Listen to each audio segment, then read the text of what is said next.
한번 따라하실까요? 소망으로 승리하라. 소망으로 승리하라. 이런 제목으로 말씀 은혜를 나누기를 원합니다. 어제는 믿음으로 승리하라, 오늘은 소망으로 승리하라, 이렇게 제목을 정했는데요. 사실상은 승리하기 위해서는 반드시 뭐가 필요하냐면 복귀라는 단어가 필요합니다. 복귀. 들어보셨습니까? 복귀. 복귀 아니고 복귀. 복귀는 바둑에서 쓰는, 뭐 다른 곳에 쓸 수 있겠지만 바둑에서 어떤 대국을 치르고 나면 승리한 사람은 승리한 대로, 패배한 사람은 패배한 사람대로 바둑을 뒀던 곳을 한번 쭉 복귀를 해봅니다. 다시 한번 기억해서 놓아본다는 것이죠. 그러다가 보면 한 수가 어디서 잘못이 됐는지, 그때 그 한 수가 승리하게 했구나, 그 한 수가 아이고 패착이었구나, 그래서 잘 두게 되면 신의 한 수다, 그 한 수가 그 상황을 승리하게 만들었다. 그러나 그 잘못했던 그 한 수는 그게 패착이었네, 패배해서 종착에 이르게 하는 안타까움. 그래서 그 복귀를 하는 이유는 뭐냐면 또다시 실패하지 아니하도록, 또다시 패배와 패착을 이루지 아니하도록 그것을 머릿속에 복귀해 두었다가 다음에 똑같은 상황이 됐을 때는 이제는 이기는 쪽으로, 지는 쪽이 아니라 선택하게 되는 겁니다. 그래서 정말 승리하려고 한다면 복귀를 해봐야 되죠. 믿음으로 승리하라고 하면 나는 지난 한 해 동안 믿음으로 달려왔는가, 복귀를 해보셔야 됩니다. 어떤 상황 속에서 내가 혹시라도 믿음에서 승리하지 못하여 넘어진 잘못된 선택은 없었는가, 잘못된 방향은 없었는가. 그렇게 되면 똑같은 상황이 우리 삶에 벌어질 수 있거든요. 그때 그것을 뛰어넘어서 승리하게 되면 또 다른 단계로 올라갈 수 있습니다. 안타깝지만 시험이라고 하는 건 떨어지면 또 봐야 되고, 떨어지면 또 봐야 되지 않습니까? 신앙도 마찬가지입니다. 신앙의 믿음의 테스트는 쓰러지면 또다시 테스트를 받아야 그 다음에 올라갈 수 있는 것이거든요. 그래서 신앙의 복귀를 잘 해야 믿음에 승리할 수 있는 것처럼 오늘은 소망으로 살아왔는지를 한번 뒤돌아보면서 그 복귀하는 심정으로, 그리고 새롭게 다져서 2021년도를 향해 나갈 때는 반드시 소망으로 승리해야 되겠다. 고린도서 13장 13절 말씀을 제가 어제 언급을 했는데요. 크리스찬들에게 반드시 있어야 될 세 가지, 믿음, 소망, 사랑, 이 세 가지는 반드시 있어야 된다라고 말했죠. 그럼 믿음으로만 승리한 것으로 끝나면 안 되죠. 소망도 있어야 된다. 소망으로 승리하자는 것입니다. 우리는 첫 번째로 하나님께서는 하나님 사람들에게 무엇을 주시느냐? 하나님은 자신의 소망은 하나님의 꿈과 계획을 선물로 주시는 분이라는 거죠. 제가 늘 관심이 있는 것은, 하늘과 땅이 만난다는 표현을 썼잖아요. 하늘은 4차원이고 땅은 3차원이죠. 그리고 하늘은 하나님이고 땅은 우리. 그래서 제가 4차원과 3차원 이야기를 하면 이건 하늘의 이야기를 하는 게 아닙니다. 하늘은 하늘에 가서 보면 되는 거고요. 사실은 땅의 이야기를 하는 것입니다. 3차원에서 4차원의 비전과 꿈을 갖는다는 얘기는 우리가 하늘로 올라가 살자는 얘기가 아닙니다. 미래에 되어질 이야기가 아니라는 것이죠. 3차원에 사는 존재지만 우리는 영을 가지고 있는 존재이기 때문에 하나님의 능력과 은총과 하나님의 비전과 꿈을 이 땅에서 가슴에 품고 살자는 것이죠. 이 땅에 사는 삶 동안에. 그래야 우리가 하나님의 은혜와 은총으로 이 3차원의 삶 속에서도 승리할 수가 있는 거죠. 세상의 사람과 크리스찬의 차이가 뭘까요? 세상은 그냥 철저하게 땅의 생각, 땅의 마음과 땅의 비전과 땅의 꿈으로 살아가는 것입니다. 그걸 운명과 팔자라고 말하는 것입니다. 그러나 크리스찬은 다릅니다. 예수님께서 이 땅에 오셔서 하늘의 이야기를 해주셨고, 하늘의 소망을 주셨고, 하늘의 비전을 주셨으며, 하늘의 법칙을 주셨기 때문에 우리는 그걸 가슴에 끌어안고 하늘의 사람이니까, 하나님의 자녀니까 하나님의 법칙을 삶 속에 적용하고 살아가다 보면 그 방향으로 가다 보니까 그곳에 뭐가 있느냐? 하나님의 나라가 있는 것이거든요. 마찬가지로 소망이란 뭐냐? 믿음은 하나님의 꿈이 내 안에 들어오는 거라고 하면, 소망은 뭐냐면 그 꿈을 끝까지 포기하지 아니하고 어떤 어려움과 위기가 있고 장애물이 있더라도 그것을 견디고 붙잡아지는 것, 이걸 뭐라고 말한다? 소망이라고 말합니다. 그래서 믿음과 소망은 이렇게 분리된 이야기가 아닙니다. 믿음이 있어야 소망이 생기는 것이고요, 소망을 붙잡아야 믿음이 계속 유지가 될 수 있는 것이죠. 그래서 하나님께서는 처음 하나님의 백성을 만나면 믿음으로 출발해 관계를 맺지만 그 믿음이 계속 유지해 나갈 수 있도록 하나님의 비전과 꿈을 주는 것, 그걸 뭐라고 말하느냐? 소망이라고 말하는 거죠. 창세기 15장 3절에 보면 아브라함이 또 이르되 주께서 내게 씨를 주지 아니하셨으니 내 집에 길린 자가 내 상속자가 될 거예요. 현실임. 사실 성경을 가만히 보면은 앞으로도 나오겠지만 인간의 현실의 절망, 3차원의 절망이 다가옵니다. 누구나 다 절망. 솔직히 지금도 저와 여러분에게 절망이 있잖아요. 인간관계 속에서 또는 물질적으로, 경제적으로, 또는 여러 가지 비전과 꿈이 잘 되지는 않아서 또 실패한 기억, 눈에 보이는 것도 있지만 속에 있는 과거의 잘못된 죄책감, 열등감, 실패의식, 패배의식, 여러 가지 많은 컴플렉스, 누구 알지 못하는 어떤 약점들, 또 어떤 지금 막혀있는 것들, 이런 것들은 우리에게 3차원적인 절망을 주는 거거든요. 자, 지금 아브라함도 마찬가지입니다. 나이가 75세가 되고 더 나이가 먹어가는 가운데도 아직도 지금 나에게 자식이 없고, 그래서 상속자가 없고 절망이거든요. 없는 건 절망입니다. 그래서 어떻게 하냐면 인간은 자기만의 생각으로 어떤 방법을 찾으려고 하죠. 그래서 어떻게 할까요? 내가 있는 종들 중에서 그냥 내 후계자 세워서 상속자가 되게 하겠다. 이게 현실을 말하는 것입니다. 자, 이 현실 속에 자신의 고백을 말할 수, 이건 이야기를 하면 아브라함의 이야기가 아니죠. 우리 이야기입니다. 우리도 비슷한 현실이 있을 수 있기 때문이고, 있기 때문이죠. 자, 그러면 그 다음 절을 보면, 그래서 아브라함은 또 말하는 거죠. 그런 마음 속에 있을 때 내가 뭘 할 수 있겠습니까, 하나님? 그때 하나님께서 이렇게 말하는 것이죠. 하나님의 말씀이, 하나님의 말씀은 우리에게 비전과 꿈으로 다가오는, 더 정확하게 말하면 하나님의 말씀은 하나님의 생각입니다. 하나님의 꿈입니다. 하나님께서 우리에게 주시기 원하시는 하나님의 계획이라는 것입니다. 그래서 성경에 어떤 성경을 읽다가 조금 정신이 바짝 나는 것은 하나님의 말씀이라고 나오면 이건 지금 내게 주시는 말씀입니다. 그래서 제가 말씀드리지만 이게 기록된 말씀은 로고스라고 말하고, 이 말씀이 가슴에 와서 부딪혀지면 레마라고 말해서 내게 주시는, 지금 하시는 말.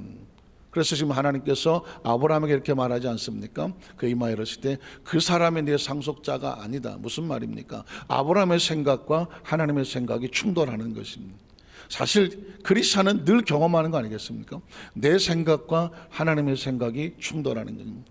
내 현실과 하나님의 생각이 충돌하는 것입니다. 나는 안 된다고 생각을 하는데 하나님의 말씀은 된다라고 생각을 하고, 나는 이 길이라고 생각하는데 하나님은 이 방법이 있다고 생각을 하고, 나는 끝났다고 생각을 하는데 하나님은 계속 진행 중이라는 것입니다. 이게 지금 아브라함 속에 부딪히는 삶의 현장이고, 이것을 알게 되면 이제 내 삶의, 내 인생을 어떻게 하게 되느냐, 새롭게 바라볼 수 있는 영적인 관점이 생기는 것이죠. 자, 내 몸에서 날 자가 내 상속자가 되리라 하시고, 그 다음 절에 보면 그를 이끌고 밖으로 나갔다. 저는 이 장면이 너무 좋은 거예요. 수도 없이, 정말 매주마다 이 장면을 설교하고 싶을 정도로, 그래서 우리 성도들이 텐트 안에 갇혀 있는 것이 아니라 끌고 나가서 하늘을 바라보게 하는 이 하나님의 의도와 은총이 삶 속에 매일 이루어졌으면 좋겠습니다. 아브라함이 왜 내 상속자는 없고, 나는 자식이 없고, 나는 그냥 종들 가운데서 그냥 하나 세워야 되겠지, 내 인생이 그래, 내가 팔자가 그래, 내가 나이가 몇이야, 어쩔 수 없는 거지, 내가 무슨 내 마음대로 자식을 낳겠어? 하나님이 안 주는데 할 수 없는 거지. 이게 무슨 생각이냐면 텐트 안의 생각입니다. 아브라함은 유목민이기 때문에 텐트 안에서 그 양들을 치고 가축을 치고 늘 옮겨 다니기 때문에, 그래서 그렇게 그냥 텐트 속에 갇혀 있습니다. 텐트 안에 있으면 캄캄하고 답답하고 보이지 않고, 현실이 그렇다는 것입니다. 하나님은 어떻게 하냐면 이끌고 밖으로 나오라는 것입니다. 사실 텐트 안은 3차원이라는 것입니다. 그리고 밖으로 나가서 하늘을 바라보는 것은 4차원인 것입니다. 저는 지금 무슨 사명을 하냐면 여러분을 그 텐트 안에서 끄집어내야 되는 것입니다. 현실에서 끄집어내고, 상황에서 끄집어내고, 하늘을 바라보십시오. 하늘은 뭐냐? 하나님인 거죠. 하나님이고 4차원의 세계는, 우리가 땅을 쳐다보고 있으면 하늘이 보이지 않습니다. 사실 요즘 하늘 볼 여유도 없지 않습니까? 어쩌다 하늘을 바라보면 하늘이 저랬나? 이런 생각하게 되습니다. 크리스찬이 현실에 집중해서 삶을 살아가다 보면 하나님은 생각할 겨를이 없을 때도 있다. 너무 문제가 크고 복잡해지기 시작을 하면, 그런데 하나님께서 어떻게 하냐면 일단 그 속에서 나와. 뭐가 나와야 되나요? 몸이 나오지만 생각이 나오는 거죠. 차원이 나오는 것입니다. 사고가 나오는 것입니다. 관점이 나오는 것입니다. 시야가 나오는 것입니다. 내가 가지고 있던 그 텐트 안에 모든 걸 내려놓고 하나님 앞에 내 모든 것을 감각을 하늘을 열어 눈을 열고 귀를 열고 마음을 열고 심령을 여는 것입니다. 그래서 나가 이르시되 하늘을 우러러 무별을 셀 수 있나 보니, 사실은 눈이 하늘을 바라보는 별을 이야기하고 있지만 사실은 하늘을 바라보면 뭐가 보일까요? 우리 눈에는 하나님의 나라가 보이는 것입니다. 하늘을 바라보고 하나님께서 하시고자 하는 무궁무진한 하나님의 계획과 하나님의 섭리와 하나님의 꿈과 비전을 네가 보이느냐라고 하는 것입니다. 아브라함은 나가서 밤하늘을 바라보면서, 지금도 아프리카에 가면 밤하늘의 별들이요 거의 빽빽하게 차여 있는 걸 보게 됩니다. 우리가 어렸을 때 시골에서 봤던 어떤 그 별들도 그랬을 겁니다. 하늘에 사실 별이 꽉 차 있습니다. 뭐 어쩌다 보면 한두 개 보이는 요즘하고는 다른 거다 보니 꽉 차 있단 말이에요. 그러니까 다시 말하면 밤하늘의 별은 그냥 다 밤하늘은 별이었었던 것이죠. 뒤집어 말하면 우리가 바라보는 하늘은 하나님의 세계로 꽉 들어 찬 것이 보여져야 그 다음에 하나님의 역사가 나타나는 거예요. 사실 신앙이란 뭘까요? 하나님이 보여야 되는 거거든요. 기도는 왜 합니까? 하나님이 보이니까 하는 것이죠. 예배는 왜 드립니까? 하나님이 보이니까 드려지지 않겠습니까? 크리스찬은 왜 남들과 다른 삶을 선택할까요? 하나님이 보이기 때문 아니겠습니까? 이 새벽에 나와서 이 새벽을 깨우고 왜 하늘을 향하여 우리가 예배하고 말씀 앞에 귀를 기울일까요? 하나님의 말씀은 뭘까요? 저와 여러분에게 하늘의 별처럼 하나님의 별들이 하나님의 말씀과 꿈이 우리 속을 채워지도록 하는 것입니다. 저는 여러분에게 간절히 기도하며 이 강단에 올라와 성도로서 말씀을 선포하는데, 하나님 말씀이 선포되어질 때 우리 성도들의 가슴에 하나님의 나라가 채워지게 하여 주시옵소서. 하나님의 마음이 채워지게 하여 주시옵소서. 그 현실의 장막에서 나와서 하늘을 우러러 보니 밤하늘의 별들이 눈에 꽉 들어차는 것처럼, 별들이 눈에 차니 마음에 가득 차고 생각에 가득 차고 이 온 시야가 별들로 가득한 별빛으로 가득 차는 것처럼, 저와 여러분의 현실에 상관이 없이 하나님이 보이시는 그 꿈과 비전이 꽉 차와서 가슴이 뭉클하고 설레어서 벅차지는 감정, 그걸 뭐라고 말하냐면 은혜라고 말하는 것입니다. 사실 이 본문의 내용은 마치 유치원 어린아이들에게 그림을 그려주고 여러분 이거 보세요, 이거 보세요, 이거예요 하는 그림과 같아요. 아브라함이 등장을 하고 텐트에 있던 아브라함이 등장하고 아브라함이 텐트에서 나오고 하늘의 별을 바라보고 하나님께서 마치 구연동화 하듯이 아브라함의 모습을 성경에 보여주면서 우리는 뭘 생각합니까? 아, 하나님께서는 이렇게 역사하시는 분이구나. 그래서 지금 하나님께서 이 장면을 끊임없이, 그러니까 이 장면은요 창세기 15장 내가 아는 장면이야, 아는 말씀이야. 하나님의 말씀은 한 번으로 끝나지 않습니다. 살아 계시는 동안, 여러분과 제가 살아있는 동안에 수천만 번을 갖다가 이걸 계속 사진 찍듯이 머릿속에, 의식 속에, 사고 속에, 우리 속에 아주 계속 이 장면이 차고 있어야 돼요. 사람은요 끊임없이 이게 차고 져야, 내 속에 있어야 그게 바깥으로 튀어나오는 것입니다. 믿음이란 그런 하나님의 이 성경을 사진으로 찍어서 장면이 돼서 내 마음속에, 의식 속에, 뇌 속에, 사고 속에, 기억 속에 계속 사진을 찍는 것입니다. 하나님의 말씀은 사진을 찍는 것 같아요. 그래서 눈만 감아도, 눈을 떠도 창세기 15장에 밤하늘의 별들이 가득 찬 것이 보여지게 되고, 그것이 가득 차 보니까 내가 지금 여기서 절망할 이유가 아니야. 하나님께서 원하시는 것은 하늘의 무궁무진한, 아니 그 별만큼이나 많은 하나님의 계획과 섭리와 의도와 목적이 있는데, 내가 뭐 지금 이거 하나 했다고 절망하나? 이거 안 된다고 낙심하나?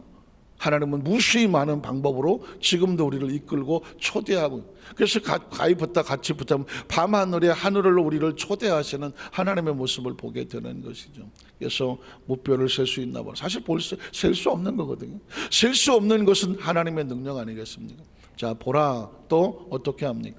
그에게 이르시되 내 자손이 이와 같으리라는, 이건 하나님이 보고 계시는 것이고 하나님의 꿈이고 하나님의 계획입니다. 그러니까 크리스찬은 하나님을 만나면 마음속에 꿈이 생기는 것입니다. 비전이 생기는 것이고 소망이 생기는 것이고요. 어차피 저와 여러분은 독자적으로 존재가 안 되는 존재들이에요. 참 생각해보세요. 이 거대한 우주에 아주 먼지 같은 지구, 조그만 사이즈로 말하면 먼지만도 안 되거든요. 거대한 우주의 지구라는 별은 우리가 볼 땐 크지만 우주라는 대비를 보면 먼지마다 못하냐니 조그만 별이거든요. 그 조그만 별에 저와 여러분이 아주 조그만 존재가 하나가 살아가거든요. 조그만 존재가. 그러니 우리 생명이 지금 우리 스스로 할 수 있는 게 있나요?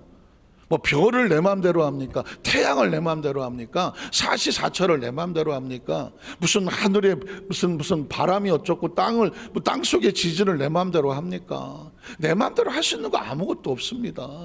우리의 조상들은 눈에 안 보이지만 수천 년 전까지 올라가서 그 엄청난 생명의 줄기가 저와 여러분에게 닿았기 때문에 오늘 우리가 존재하는 겁니다. 우리가 잘 모르지만 우리가 낳은 자식들이 그 자녀들이 쭉 생명의 줄기를 수천 년 동안 타고 내려가겠죠. 하나님의 어떤 섭리때가 이 어마어마한 흐름 속에 우린 잠깐 100년 정도 이 땅에 머물고 가는 것인데, 솔직히 까놓고 100년 뒤에 저와 여러분은 여기 있나요? 없잖아요. 서운하십니까? 100년 뒤에 없어요. 존재란 그렇습니다. 존재란 과거에도 없고요, 미래에도 없어요. 저와 여러분은 현재의 잠깐 이 땅에 찰나 같은 순간을 여기서 스치듯 머물다가 가는 것입니다. 거기에 우리가 할 수 있는 게 뭐가 있습니까? 창조주를 인정하지 않으면 사람은 그냥 공산주의가 말하는 유물론이에요. 물질하고 다를 게 뭐가 있습니까? 동물하고 다를 게 뭐가 있겠습니까? 그러나 우리는 창조주를 믿지 아니하면 인간이라고 하는 존재만큼 초라한 건 없습니다. 차라리 뭔지 모르고 동물처럼 본능으로 살다가 끝나면 그 고민도 없어. 그냥 먹고 사는 것만 하다가 그냥 어떻게든지 잡아먹고 그냥 열심히 하고 살다 끝나면 그만. 그러나 인간은 그렇지가 않아. 하나님의 영이라고 하는 존재가 있기 때문에 하나님으로부터 하나님의 모양과 형상이 들어와 있기 때문에 하나님처럼 꿈꾸고 하나님처럼 서로 이해하고 사랑하고 인격이 있고 지성이 있고 감정과 의지가 있기 때문에 우린 동물처럼 살 수가 없는 존재, 하나님처럼 살아야 되는 존재인데 우리 스스로 이걸 가지고 할 수가 없으니 어떻게 하나님의 꿈과 비전을 마음에 품고 살아가는. 그래서 하나님께서는 동물에게 나타나는 것이 아니라 사람에게 나타나셔서 하나님의 꿈과 계획을 가지고 어떻게든지 형상과 모양을 회복하고 내가 원하는 꿈을 같이 꾸고 내가 원하는 계획을 같이 품고 내가 원하는 방향으로 같이 가자. 이유는 딱 하나, 하나님의 형상과 모양을 닮은 하나님의 자녀들이기 때문에 그게 자체가 엄청난 가치가 되고 목적이 되는 줄로 믿습니다. 그래서 성경 이야기를 보통 사람들이 그냥 일반 사람이 들으면 허황한 이야기입니다.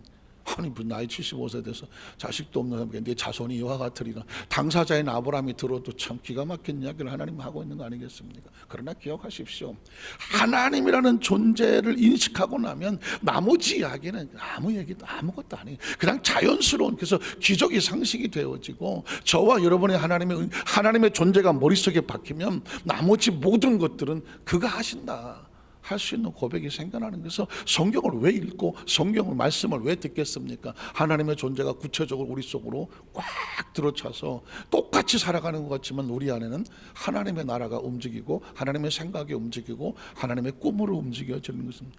지난 1년 동안 우리가 혹시 실망하고 낙심하고 좌절하고 아팠다고 무너졌다면 딴 게 무너진 게 아닙니다. 하나님에 대한 은식이 내 속에서 희미해졌기 때문에 무너지는 것입니다.